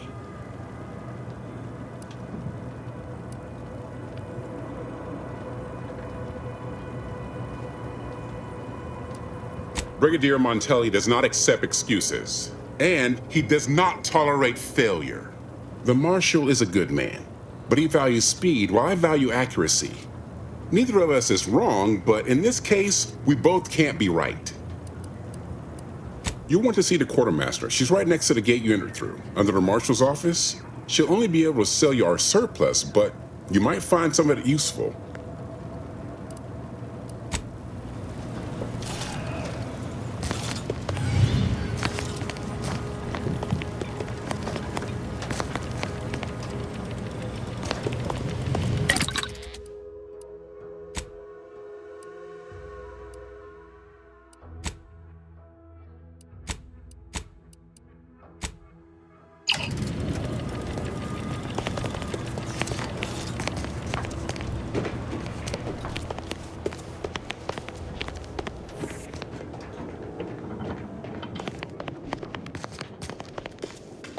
Oh yes, I adore interruptions.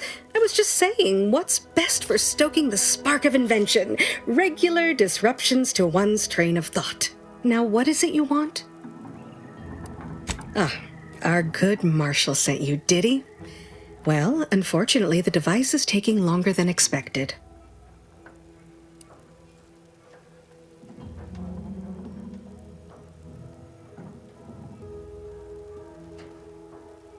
Assist me, and you'll get more than bits out of the equation. You'll get a prototype shield gadget, the first of its kind. Now tell me, are you familiar with Xeranium gas? One and the same. That building took the brunt of the damage during a recent attack, and now it's spewing valuable Xeranium all over the place. I could speak at length about Xeranium's many captivating intrinsic qualities, but suffice it to say, in its gaseous state, it's rather deadly. So what am I endeavoring to create? A protective device that shields its wearer from Xeranium's remarkably unsavory effects, as well as other forms of harm. Quite splendidly, if I do say so myself. The principal function of the device is confirmed operational. I merely need to work out some minor implementation concerns. Alas, while I'm occupied with inventing this shield gadget, I also find myself in need of assistance regarding its key components. Good, good, wonderful. As an added incentive, I'll allow you to keep one of the prototypes once the work is finished, so you be sure to give it your all.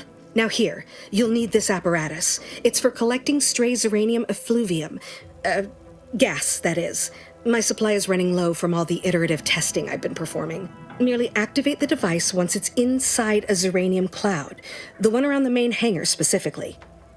Try to avoid any fields of dense uranium, or death is all but assured. Any questions? Normally, yes, but on the off chance that environmental exposure has altered the gas here in any way, I'll want to work with local samples. Ideally, the resulting shielding will protect against any gas, but since it's of utmost importance that it work on the gas here, I'll be calibrating against that. Well, of course, obviously. To that end, I'd suggest choosing a cloud of lesser density for your collection efforts. Lower chance of near-instant death that way. If you suffer prolonged exposure, assuming you survive, see our local medical officer next door. She is highly preoccupied by the treatment of Zeranium-related maladies. I believe that covers all the necessary education for this particular assignment. Oh, so exhilarating to have a new subordinate. I look forward to thoroughly scrutinizing your work. Now, shoo-shoo! Off with you now! Gather those samples! Shoo!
Not sure we should get any closer.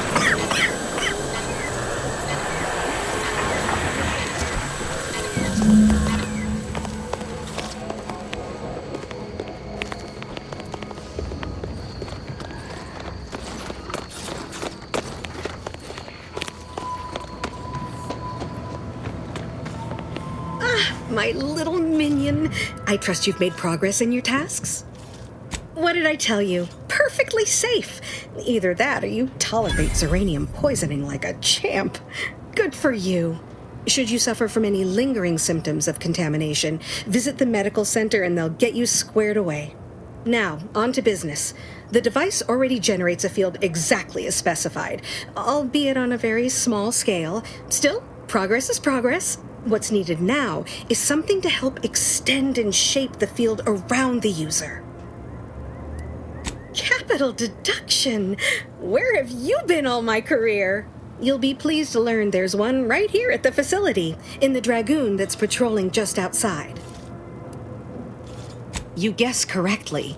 Our chief mechanist was rather hostile to the idea. So you may have trouble getting your hands on the catalytic amplifier. Oh, certainly.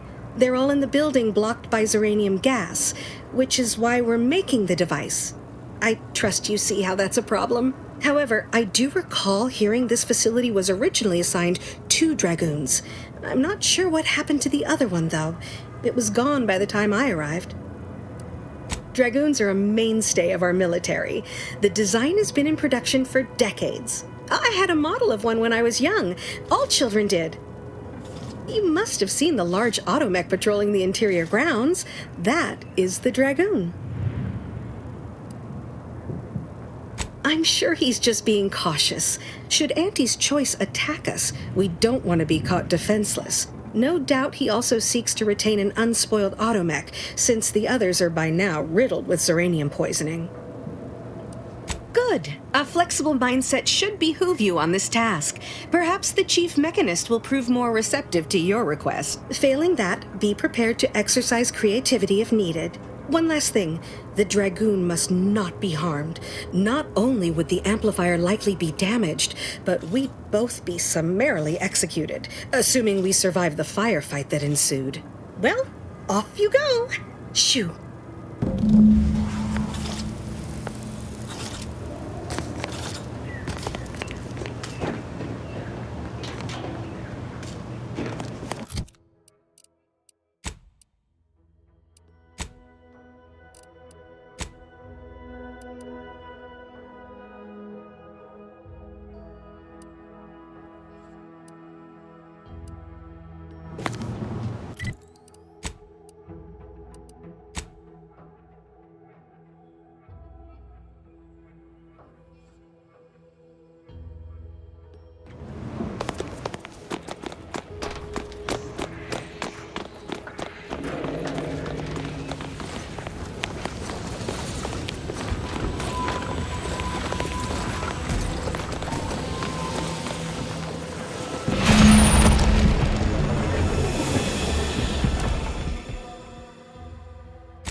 If you need something, kindly make it quick.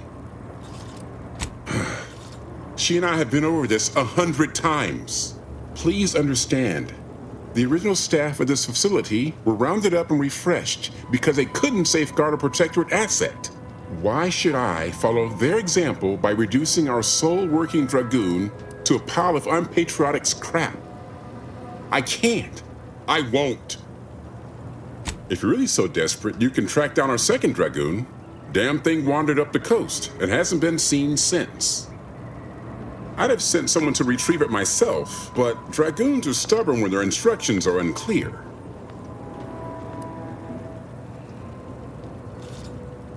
First, that would undoubtedly destroy the catalytic amplifier. Second, everyone here would turn their guns on you. You do that. Good hunting. Now, if you'll excuse me, there's work to be done.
Let me know when you need a distraction.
Well, any closer to obtaining the catalytic amplifier? Oh, superb! I'm almost tempted to ask how you managed it. But pressing on, just a moment to remove what I need and install it in the prototype. With this gadget, you'll be shielded against more than Zeranium, you know. Damn near everything, as long as it's charged. Now, report to Marshal Donaldson, if you please. He's rather impatient to end this crisis so he can turn his focus back to the war. You do that. Anything to keep him off my back for an hour.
I'm glad that spectacle didn't scare you off.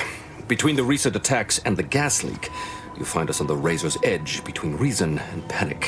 Whether or not you're able to help us, I'm grateful to have an extra set of eyes on the problem. Zeranium is hardly my area of expertise, but it falls to me to find a solution, lest I follow my predecessors to their untimely fate. I knew Dr. Bryant would come through for us, that she'd prove her worth as surely as any subject of the Protectorate would. Seeing as you're the only one trained in the use of that gadget, what say you put it through its paces? Make your way inside the repair hangar and find the control terminal to purge the Zeranium. And be careful with that terminal. We don't want the situation getting any worse. Don't worry about Woodrow. Smart fellow, but his cautious nature gets in the way. Yes, there is some risk that exposure to Zeranium will corrupt our automechs, to use his colorful language. That shouldn't stop us from delivering them on time. I'm sure they'll be scrubbed clean once they arrive at the Vox relay. But that isn't our problem to solve. You be sure and come back once you've made progress on the leak.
Ready to waste them.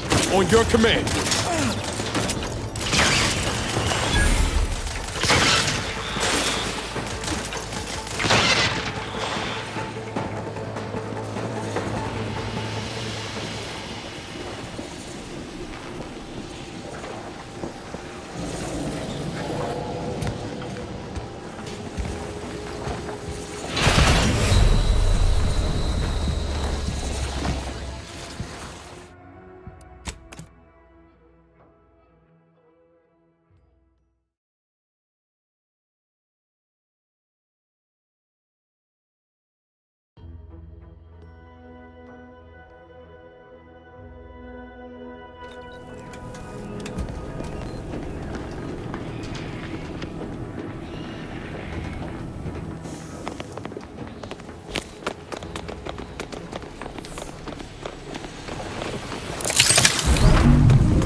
I'll take care of him, Commander.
Careful of friendly fire if you head down past the farm.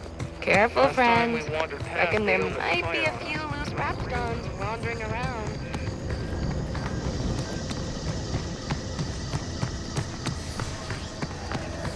This stretch runs between Fairfield and the Eastern Forward Operating Base. North of here is an old abandoned chapel.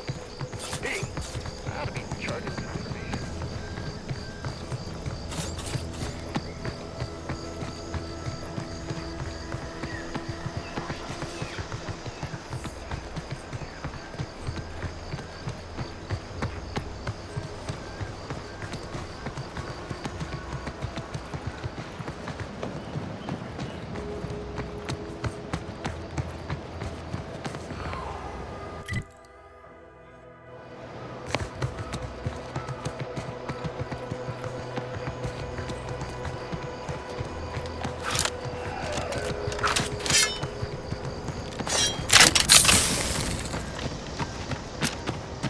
Heard some trooper in second unit fell into one of the rifts. Merciful law, what a horrible fate. You couldn't pay me enough to patrol near those things. I mean, you could, but it would have to be a lot.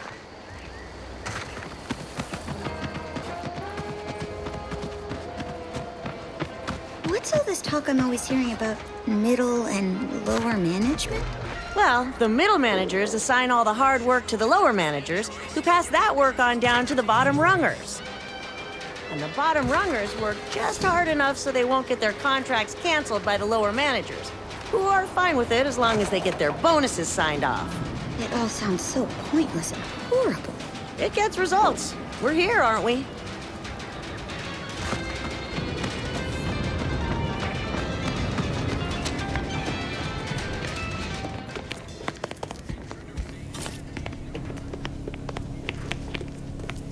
Been working at that spot of business we discussed. Easier to lead with fewer targets nibbling at your psyche. Loose your words. I'm listening. Scouts reported a plume of smoke thick and wide billowing from the facility. Sure didn't seem to be mechanical exhaust. Got more to report? Just that Milver Street requested her presence for some mission.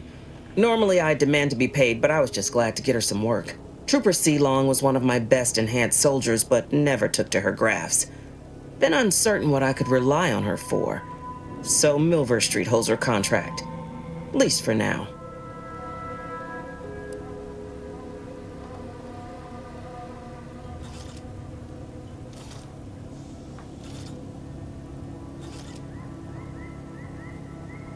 Trooper Sealong ain't a fragile wallflower. She's a soldier. And even at reduced efficacy, she's worth 15 of any grunt picked at random. She's got a contract. And she ain't so far gone we can't make use of her. But the fact is, her grafts are holding her back, and it's only getting worse. Don't let it bother you. Now, let's talk helping you. There's a bridge gating entry to the northern part of the island. You want to get to the Vox? First step is getting through it. There's an alternate path, but it's blocked by Zeranium. I'll order my troops at the forward operating base to aid you, and you'll punch through together. From there, your target's the Skycutter Tower. Seems it was recently reactivated, and by our engineers' metrics, might be useful in overloading the Vox's defenses.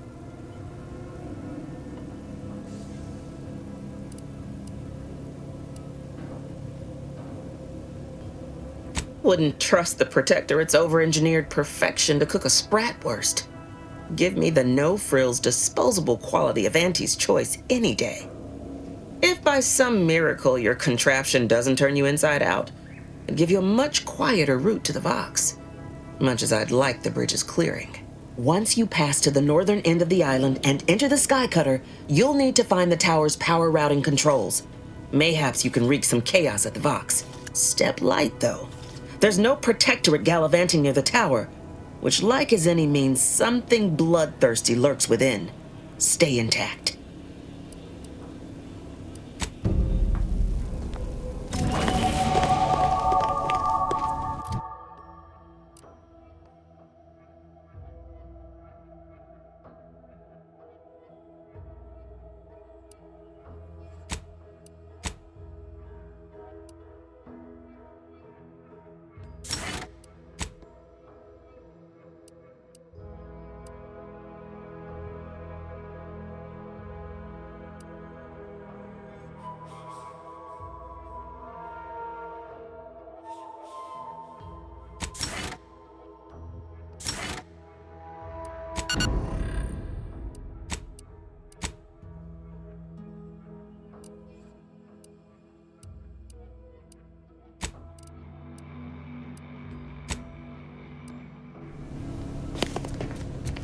Minister, I'm telling you I can do more. I've been proving myself to you time and again, haven't I? All I'm asking is a mite of trust. Let me fix my arm, and I'll... Calm down. You know the risks you enhanced troopers present. My utilizing you at all was a kindness on your behalf. I'll calm down when you stop braying your little excuses. How about that? My, such aggression. We scarcely need add hostility to your list of inadequacies,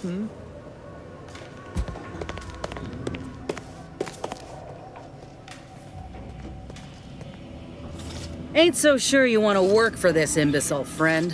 There's more menial jobs where that came from. Do try to understand my perspective. You were so lethargic returning, I had you pre-marked as a casualty. Do you know how many forms I've had to fill out on your behalf? Now hold on. I went into enemy territory crawling with dangerous creatures for you alone to get some dusty report. And you got the audacity to complain about paperwork? If this contract weren't staying my hand, I reckon you'd be answering to it right about now.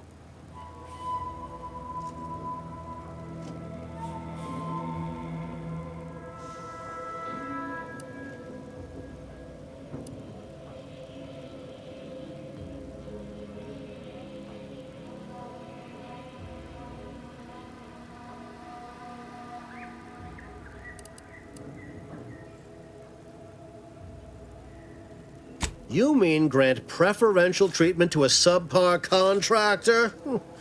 And I suppose the bits for such a procedure shall simply manifest from the ether? And if I die or leave, how do you reckon failure to retain an enhanced soldier would look to upper management, huh? Please pay this disgruntled employee no mind. What would she do without Auntie's hand to guide her if she were unemployed?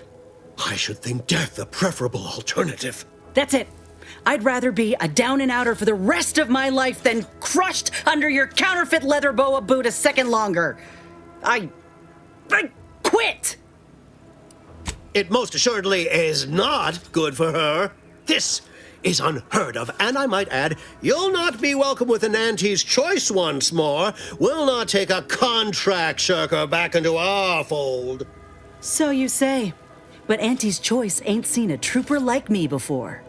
You'll regret counting me out. Till then, I hope you choke on your mock apple martinis. And you, I got a proposition for you.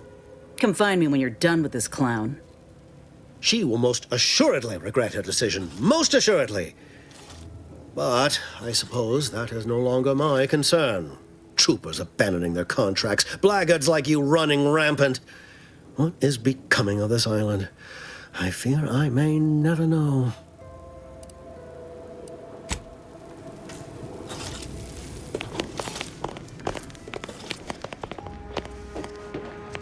All done in there? Was hoping we could chat. Hope that little dust up back there didn't put you off. My contract had me caged, and I was glad to get a few licks in during the jailbreak. Got a proposition. Since I'm newly free-ranged, and you're free-ranged yourself, thinking we ought to team up. You're going places. I want to go too. If you help me fix my graft, you'll retain the services of a fully functioning enhanced soldier. Me. Don't matter what you set your mind to, together we'll be unstoppable. And in time, maybe I'll have earned myself the clout to be welcomed back into Auntie's choice. Had a feeling you knew a good offer when you seen it. Once I'm in top form, you'll be pleasantly surprised to see what I'm capable of. Just gotta find out how to get there first. Doc Tinsley worked with grafts for some time before she came to Fairfield. Damn fine scientist. Reckon we should visit her lab at the edge of town to see if she's got ideas for us. This much of a crowd's not likely to keep a low profile. Someone ought to head back to mind the ship.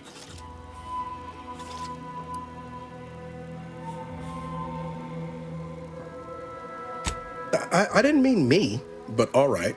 I see where your head's at. Keep safe out there. After you.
OzChomp